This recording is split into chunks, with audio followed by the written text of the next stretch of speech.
Property मंत्रा में हूं सचिन। अगर आपने ग्रेटर नोएडा में फ्लैट बुक कराया है या पोजीशन मिल चुका है तो हो सकता है कि आपको अतिरिक्त रकम चुकानी पड़े। दरअसल इलाहाबाद हाईकोर्ट के फैसले के बाद किसानों को अतिरिक्त मुआवजा चुकाने के लिए अथॉरिटी ने बिल्डर से अतिरिक्त रकम की डिमांड की है। अब बिल्डर्स इस रकम को वसूलने के लिए ग्राहकों के पास डिमांड लेटर भेज रहे हैं। आखिरकार ये है क्या पूरा मामला, ये हम जानेंगे आज प्रॉपर्टी मंत्रा में।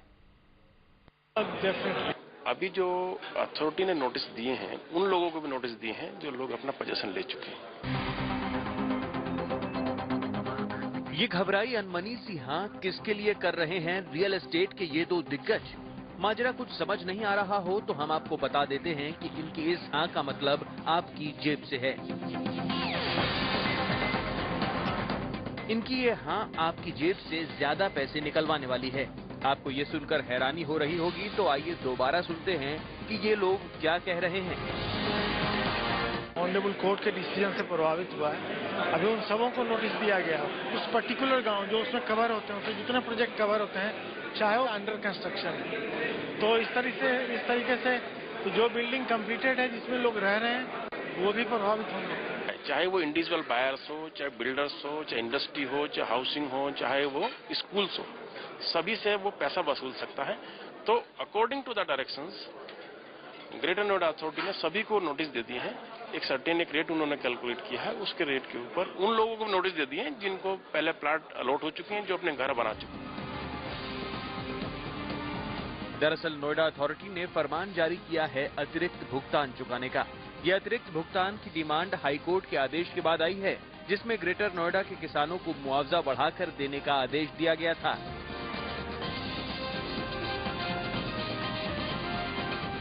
पहले लीज होती है, देन बिल्डर के बाद जो है सब लीज हो जाती है, जो कि अथॉरिटी उसमें वन पार्टी होती है।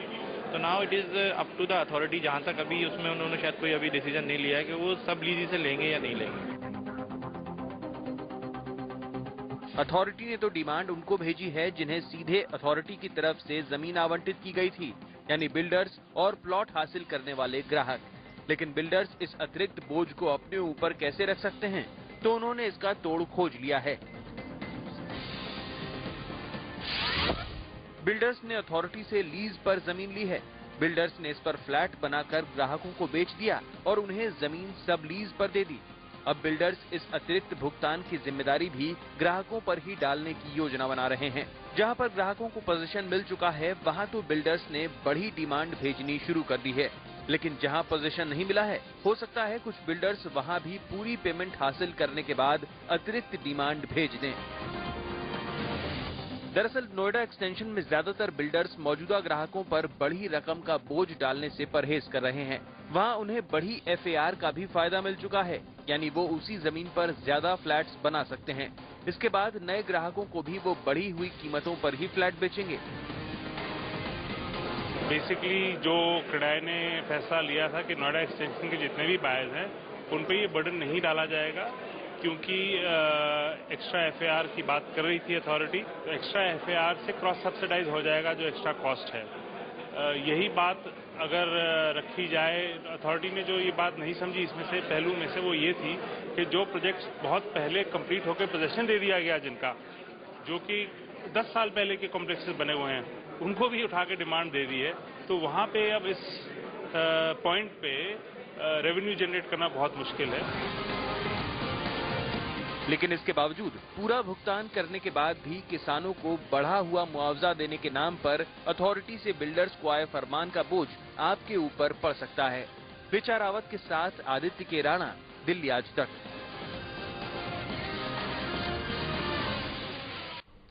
तो ये देखिए आपने हमारी रिपोर्ट, और इस पर बात करने के लिए दो खास मेहमान हमारे साथ स्टूडियो में मौजूद हैं। नवीन गोयल हमारे साथ मौजूद हैं, director Radhe Krishna techno group के, और साथ ही साथ हमारे प्रॉपर्टी एक्सपर्ट शांति स्वरूप सतीजा जी। आप दोनों का बहुत बहुत स्वागत है। सबसे पहले गोयल साहब आपसे जानना चाहूंगा, इस वक्त ये जो स्थिति आ रही है, पिछले दिनों हमने देखा कि वहां पर जिन लोगों ने फ्लैट ले रखा है ग्रेटर नोएडा एक्सटेंशन की तरफ, वो एसोसिएशन के लोग CEO से भी मिले अथॉरिटी के, और वो ये कह रहे हैं कि अब बिल्डर्स उनको कह रहे हैं कि लेटर्स भेज करके कि हमें ये अतिरिक्त जो है पैसे जमा कराएं। ये किस हद तक ठीक है, और दूसरा ये कि आप लोगों को भी जो लेटर अथॉरिटी ने भेजा है वो किस हद तक जायज है? देखिए, दोनों अलग अलग इशू हैं।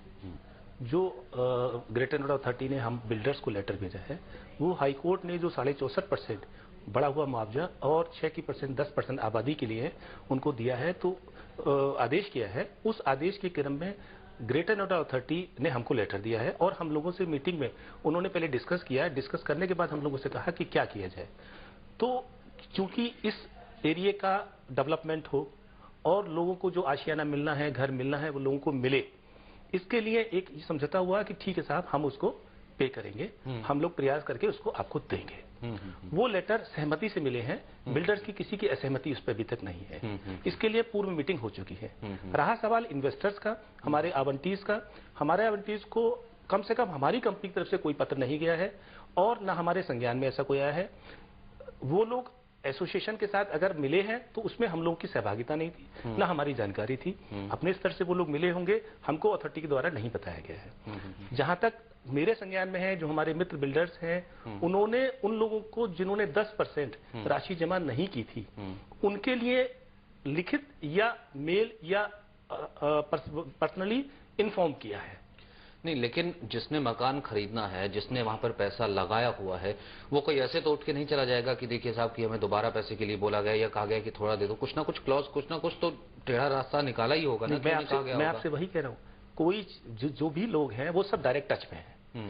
मेरे आवंटी मेरे टच में है, हर बिल्डर्स के आवंटी उनके टच में है और संपर्क में है, और उन्हीं के लिए प्रयास किया जा रहा है कि चीजें सॉल्व हो जाए। हमारा उद्देश्य है कि उनको एक घर देना और उसी जगह पर बेहतर कंडीशन में घर देना। अगर उन लोगों से ये नहीं कहा जा रहा कि आप हमसे बड़ा हुआ मुआवजा हमसे लिया जा रहा है, बड़ा हुआ पैसा हमसे लिया जा रहा है, आप उस पैसे को दें, उनसे सिर्फ मात्र इतना शायद कहा जा रहा है कि जो लोग 5% पे बुक कर चुके थे वो कम से कम लगभग 10% तो दे दें। जो उनको शेड्यूल में अपनी किस्त देनी थी वो दे दें।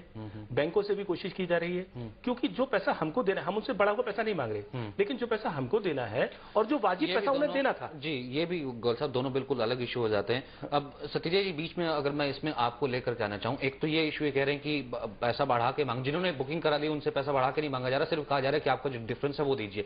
लेकिन ये जो लोग मिले थे उन्होंने एक अलग इश्यू को रेज किया था कि हमसे पैसा कहा जा रहा है कि अतिरिक्त दो।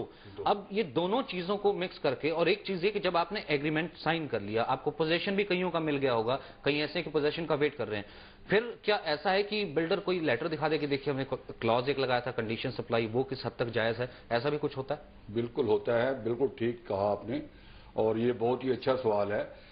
एक्चुअली में होता क्या है, बिल्डर जब एग्रीमेंट देता है, अलॉटमेंट लेटर देता है किसी भी क्लाइंट को, किसी भी फ्लैट ओनर को, तो वो चूक जाते हैं उसको समझने में, पढ़ने में, जिसकी वजह से वो फंस जाते हैं। सही मायने में जब एक प्राइस फिक्स हो गई, एक स्पेसिफिक फ्लैट दे दिया गया, और वो फ्लैट बायर अगर अपनी पेमेंट को टाइम पर दे रहा है तो किसी भी कीमत पर बिल्डर प्राइस को बढ़ाकर उनसे वसूल नहीं कर सकता।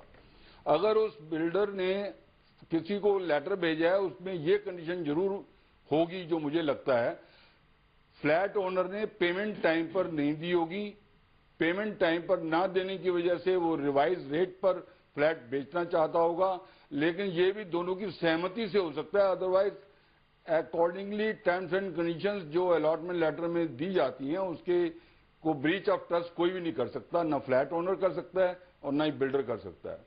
जहां तक सवाल है, एक बार रेट फिक्स हो जाए और फ्लैट आपने दे दिया, बाद में उसकी कॉस्ट ऑफ कंस्ट्रक्शन बढ़ जाए, तो बिल्डर्स कुछ चालाकी से, मैं क्षमा चाहता हूं इनसे, या किसी भी तरीके से कुछ क्लॉसेस ऐसी डाल दी जाती हैं जिसकी वजह से कंफ्यूज हो जाता है फ्लैट बायर, और फ्लैट के चक्कर में जल्दबाजी में उस पर साइन कर देता है।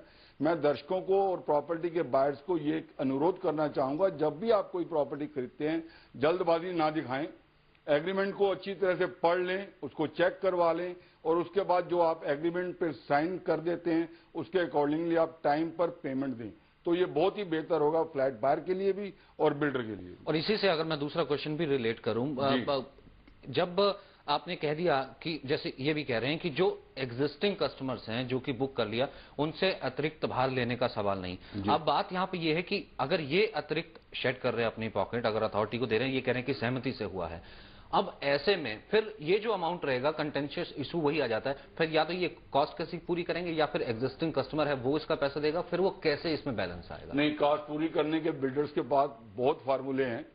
बिल्डर्स हमेशा अपनी प्रॉपर्टी को एकदम नहीं बेचता, अगर वो 24 टावर बनने हैं तो उसमें से 8 टावर उन्होंने पहले भेज दिए एट द लोएस्ट प्राइस।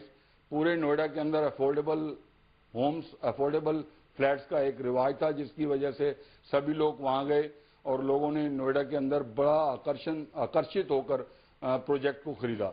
अब जो पहले फेज के अंदर 8 टावर बने, उस 8 टावर में जो रेट रखा गया था, उसमें जो पुराने एग्जिस्टिंग कस्टमर हैं उनसे रेट ये बढ़ा नहीं सकते प्रिंसिपली।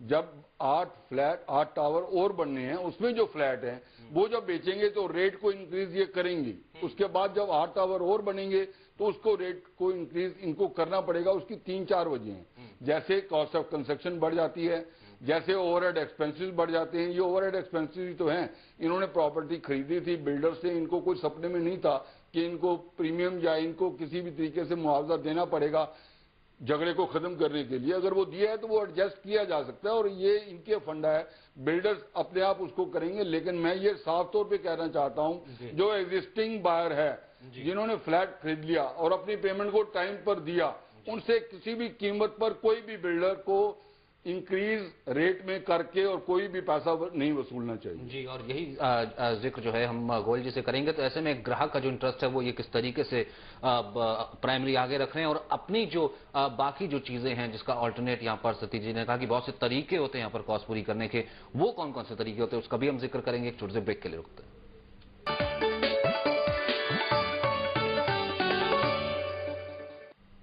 आप देख रहे हैं प्रॉपर्टी मंत्रा। आज हम जिक्र कर रहे हैं ग्रेटर नोएडा, नोएडा एक्सटेंशन। वहां पर जो पहले प्रोजेक्ट लॉन्च हुए हैं वहां एग्जिस्टिंग कस्टमर्स हैं और साथ ही साथ जो नए कस्टमर्स ने आना है उनके लिए किस तरीके की कोई परेशानी तो नहीं है इस वक्त। गोयल जी, सबसे पहले आपसे जानना चाहूंगा, और फ्लैट्स की जहां पर बात की कि एक्सपेंड हो जाएगा, यानी कि फ्लैट्स और बढ़ गए, टावर और बढ़ गए। अब ऐसे में ये कैसे इंश्योर करेंगे कि जो कंस्ट्रक्शन क्वालिटी है वो यहाँ पर सेम रही है, तो नहीं कि वो गिर जाएगी? और दूसरा ये कि कंस्ट्रक्शन अभी चल रहा है कि नहीं चल रहा है? देखिए, माननीय न्यायालय ने जो आदेश किया था वो आदेश ये किया था कि जब तक एनसीआर प्लानिंग बोर्ड से इस पर मोहर नहीं लग जाती है, इसका अप्रूवल नहीं हो जाती है, तब तक कोई भी कंस्ट्रक्शन ना हो। और हम बिल्डर्स को नहीं, ये concerning authority greater Noida authority भी इंटरनल डेवलपमेंट भी नहीं कर सकती है। संभवतः इसमें रिव्यू के लिए वो जा रहे हैं कि कम से कम वो तो इंटरनल डेवलपमेंट करें। हमारे को बाकायदा उन्होंने रिटर्न ये बता दिया कि आप कंस्ट्रक्शन नहीं कर सकते।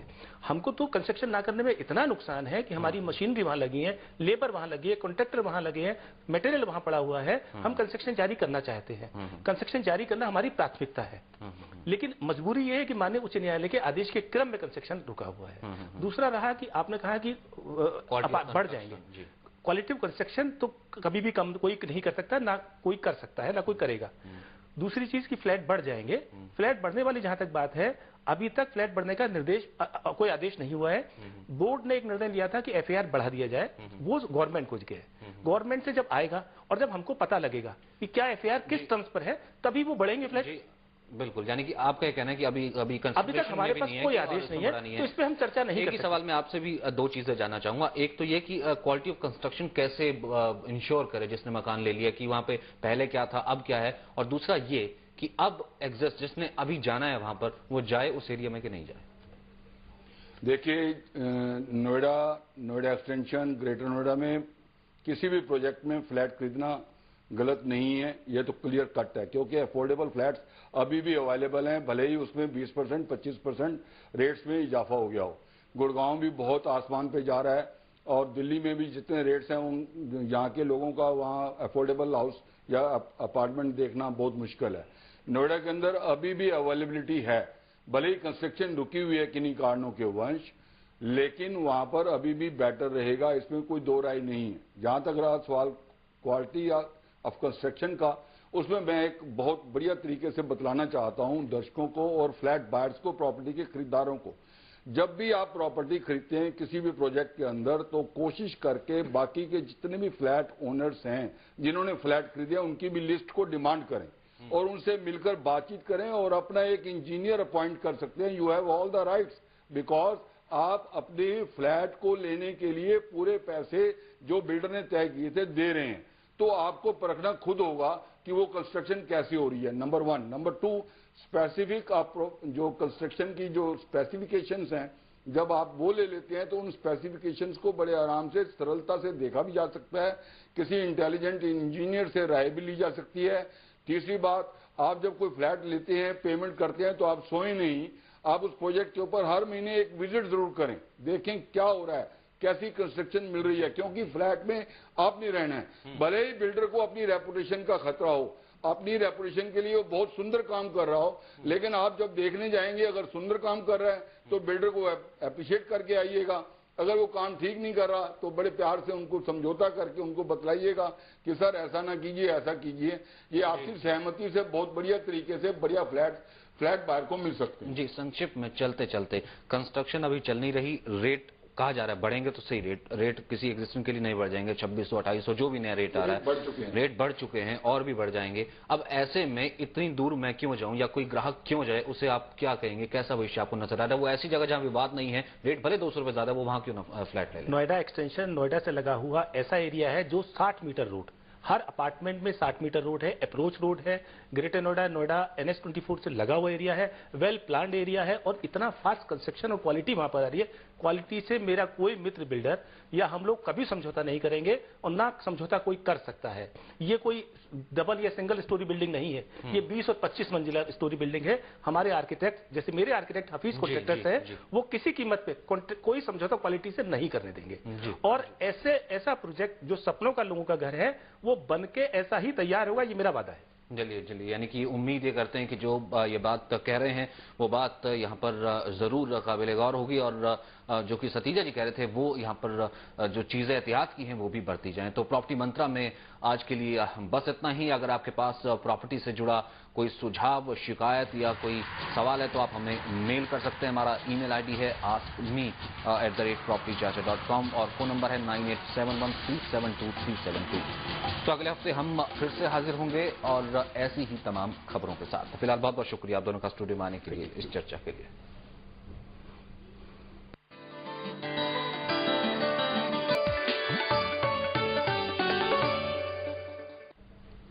तो आप देख रहे हैं प्रॉपर्टी मंत्रा। हम यहाँ पर बात कर रहे हैं ग्रेटर नोएडा एक्सटेंशन और उससे पहले जो विवाद हुआ था और उसके बाद जो अतिरिक्त मुआवजा बिल्डर्स को देना पड़ा और आम जो इस वक्त बायर है, भले वो एग्जिस्टिंग है या फिर नया लेना चाहता है, उस पर किस तरीके का इस पर भार पड़ेगा। आपसे एक चीज और जानना चाहूंगा कि नोएडा अथॉरिटी ने प्रॉपर्टी कंस्ट्रक्शन जिस वक्त भी आप लोगों को जमीन अलॉट की, जैसे कि ब्रेक से पहले सतीजा जी भी बोल रहे थे, कहीं ना कहीं वो क्लॉज आप भी रखते हैं कि सपोज कि अगर कॉस्ट थोड़ी बढ़ानी पड़ी या कुछ मैनेज करना पड़ा कि टावर्स की संख्या बढ़ा दी या फ्लैट्स की संख्या वहां पर बढ़ दी, तो आप इसे किस तरीके से मैनेज कर रहे हैं ताकि जो एग्जिस्टिंग सबसे पहले जो आपका ग्राहक है उस पर कम से कम असर पड़े? देखिए, अभी इस बारे में चर्चा जो कर रहे हैं हमको समझ में नहीं आ रहा है। सभी बिल्डर्स, हमारे मित्र इस प्रयास में हैं कि हम अपने एग्जिस्टिंग क्लाइंट से, एग्जिस्टिंग आवंटी से उनका सपना पूरा करने के लिए घर बना के दे और कोई पैसा उनसे एक्स्ट्रा ना लें। हम लोग अपने स्तर से या जिन हमारे आवंटी भाइयों ने पैसा पूरा नहीं दिया है, 10% भी नहीं दिया है, उनसे अनुरोध किया जा रहा है कि आप वो पैसा दे दें, क्योंकि वो उनको हमें घर देना है और उस पैसे से हम पैसा देना चाह रहे हैं, क्योंकि हमारा उद्देश्य है कि उनको घर देना। उनको घर देने के लिए समस्या का समाधान करना, समस्या का समाधान माननीय न्यायालय ने जो आदेश दिया है उसके अनुरूप प्राधिकरण से भी जब हमारी बात हुई तो प्राधिकरण ने ये बताया कि वो जो मुआवजा दर तय करते हैं, मुआवजा दर तय करने के बाद जो इंफ्रास्ट्रक्चर कॉस्ट आती है और जिस तरह से वो अलग अलग रेजिडेंशियल, कॉमर्शियल इनके रेट तय करते हैं, इसका एक उनका फॉर्मूला होता है। उस फॉर्मूले के बेस पर ही वो उसको अलॉट कर देते हैं। आज उनके पास उतना पैसा नहीं है कि वो 64.5% मुआवजा दे सकें, तो उन्होंने हम लोगों से कहा, ये सब एक साथ जुड़े हुए लोग हैं, प्राधिकरण हमको दे रहा है जमीन, हम अपने आवंटियों को, आवंटी भाइयों को घर बना के दे रहे हैं। समस्या सबकी एक है, हम जानते हैं कि हमारे आवंटी इस पोजीशन में नहीं है कि वो दे सकें, तो सबका प्रयास 100% यही है कि उनसे ना लिया जाए और इस समस्या का समाधान निकालते हुए ये प्रोजेक्ट सब शुरू हो जाए, सबको सबका घर मिल जाए। ये सबसे जरूरी है, सबका प्रयास एक है जी। और यहाँ पर सतीजा जी, यूएसपी था जब ये इलाका, सपोज 2 साल पहले की आप बात लगाइए, यूएसपी था इतनी दूर जाने का, वो यूएसपी ये था अफोर्डेबिलिटी, सस्ते घर मिल रहे हैं। अब अगर कोई नया एग्जिस्टिंग नया कस्टमर भी यहाँ पर आएगा, एक तो बढ़ा हुआ रेट उसे मिलेगा, दूसरा जब बहुत ज्यादा लोग और आ जाएंगे बाकी के लिहाज से अब भी वहां पर कीमतें कम ही रहेंगी, तो ऐसा नहीं होगा जो एग्जिस्टिंग है उसमें पोजेशन में फिर देरी हो जाएगी और जो तमाम तरह की चीजें हैं वो इसमें इन्वॉल्व हो जाएंगी? देखिए, जितना वाद विवाद नोएडा, ग्रेटर नोएडा, नोएडा एक्सटेंशन में चल रहा है, उसके मुताबिक ये तो तय है कि जो भी प्रोजेक्ट्स हैं उसका पोजीशन कुछ लेट जरूर होगा। वो बिल्डर के बस से भी बाहर है, क्योंकि उनकी जितनी मर्जी डे एंड नाइट काम कर लें, लेकिन जिन दिनों के अंदर यहाँ पर डिस्प्यूट चल रहे थे तो उन दिनों के अंदर जो कंस्ट्रक्शन थी वो नहीं हुई। अब भी जो मुआवजा देना है, बिल्डर्स बजाय कंस्ट्रक्शन की ओर अपने दिमाग को चलाने की बजाय वो लोगों से पैसा इकट्ठा करके किसी न किसी तरीके से मुआवजा पूरा पे करना चाहते हैं, और इस वजह से कंस्ट्रक्शन स्लो भी है। कंस्ट्रक्शन पैसों से होनी है और वो पैसे वो बायर्स को देने पड़ेंगे। अगर बायर्स टाइम पर नहीं देंगे तो बिल्डर भी परेशान है और बायर्स को मकान नहीं मिलेगा, फ्लैट नहीं मिलेगा, इसमें कोई दो राय नहीं है। लेकिन इसका एक बहुत सरल समाधान ये है, जो बाकी के फ्लैट जिनके ऊपर अभी कंस्ट्रक्शन नहीं हुई है उसका तो नया रेट आना ही है, और वो आना भी चाहिए। अगर किसी ने 2009 में एक फ्लैट दिया 2000 रुपये पर स्क्वायर फीट और आज की डेट में भी उसे 2000 रुपये पर स्क्वायर फीट ये फ्लैट नए कस्टमर को मिल जाएगा, तो जो एग्जिस्टिंग कस्टमर है वो भी अपने आप को ठगा हुआ महसूस करेंगे। प्राइस इसलिए भी बढ़ेगी कि कॉस्ट ऑफ कंस्ट्रक्शन बढ़ गई है, प्राइस इसलिए भी बढ़ेगी क्योंकि बिल्डर्स को मुआवजा देना पड़ रहा है, इसमें कोई दो राय नहीं है। लेकिन मैं ये चाहूंगा कि अगर फ्लैट बायर अपने टाइम पर पोजीशन लेना चाहता है, हर पेमेंट को करने के लिए एक डिमांड लेटर जिस तरीके का बिल्डर्स भेजते हैं उसी तरीके का एक लेटर पेमेंट के चेक के साथ उनको देना चाहिए कि मैंने इन शर्तों पर ये फ्लैट लिया था, मैं ये पेमेंट इन शर्तों पर कर रहा हूं। अगर पोजीशन में कोई डिले हुई तो उसमें आपको पेनल्टी देनी पड़ेगी, और उस लेटर की रिसीविंग हर इंस्टॉलमेंट पे करवानी चाहिए, ताकि बिल्डर के हाथों वो अपने आप को फंसा हुआ महसूस ना करे, और जब पोजीशन उसको मिलना है अगर देरी से भी मिलता है तो उसकी कुछ न कुछ पेनल्टी उसे मिले। जाहिर सी बात है, यहाँ पर अगर डिले किसी भी वजह से या किसी भी तरफ से होता है तो कहीं ना कहीं कंपनसेशन या फिर पेनल्टी वो दोनों तरफ की होनी चाहिए। तो क्या ज्यादा फ्लैट जिसकी बात की जा रही है वो अगर बनेंगे तो क्या कंस्ट्रक्शन की क्वालिटी पर किस तरीके से फर्क आएगा? अगर आपको अभी फ्लैट खरीदना है तो क्या क्या सावधानियां आप बरत सकते हैं, क्या को दिमाग में रखना चाहिए, इसका भी हम जिक्र करेंगे। एक छोटे से ब्रेक का यहाँ पर वक्त हो गया है।